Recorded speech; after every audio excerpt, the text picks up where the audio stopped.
I know it can be confusing figuring out what methods you should use to wash your Tesla. I mean, should you do waterless, hand wash, car wash, whatever it is. I'm gonna help you figure out what's best for you and your Tesla.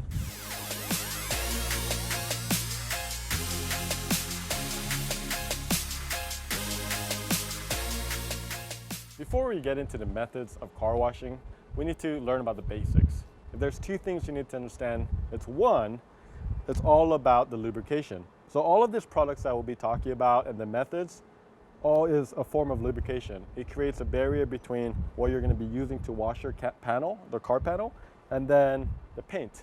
So if you don't lubricate enough, it can cause scratches. The next thing is cross-contamination. What that means is if you use a microfiber like this that's super dirty, you are going to scratch your car. Or if you don't clean your wash mitt before you actually go over a panel. This is the most recommended way to wash your Tesla because you're controlling your cross-contamination, you're heavily lubricating it, which means that you have a lower chance of scratching your Tesla.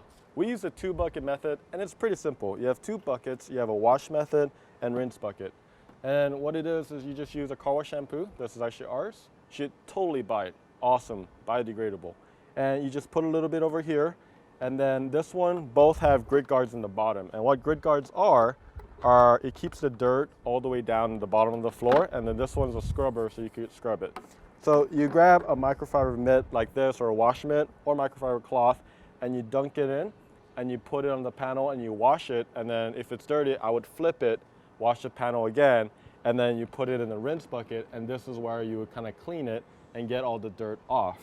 So we have a detailed video on this, so you should check it out. But if you want an extra boost, you want to foam cannon.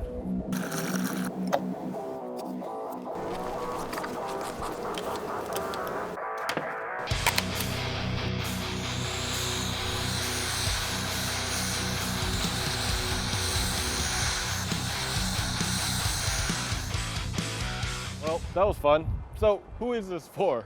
It's for if you have a lot of time and if you're trying to do, a prep work for clay barring, PPF, vinyl wrap, whatever that is. And then also, if you love your Tesla. Rinseless solution does not actually sud up, so you don't have to rinse it after you wash your car. But you still do have to dry it. We use the Optimum No Rinse at our shop, and you just use a little bit of it, put it in clean water, and it'll kind of look like blue water. Again, it doesn't sud up. And also what we like to do is we like putting it on a sprayer like this, and you get to soak up those areas that are super dirty before you wash it. At our shop, we use the Gary Dean method. We'll put a link down what that means, but pretty much it'll require a lot of microfibers. One of them is gonna wash it, one of them is gonna pre-dry it, and then lastly, you're drying it with a clean microfiber, and you're doing that process over and over again. So when should you use the rinseless method? You should use it if you don't have access to running water. Maybe your HOA doesn't allow it due to runoffs or other car wash chemicals. If you don't have a whole lot of equipment, and if your car is light to medium dirty. Again, you don't want to use this if you just went mudding or if it's heavily soiled. Waterless is exactly what it sounds like. There's no water and no bucket. Just a spray bottle like this. And this is actually our product that we use in-house.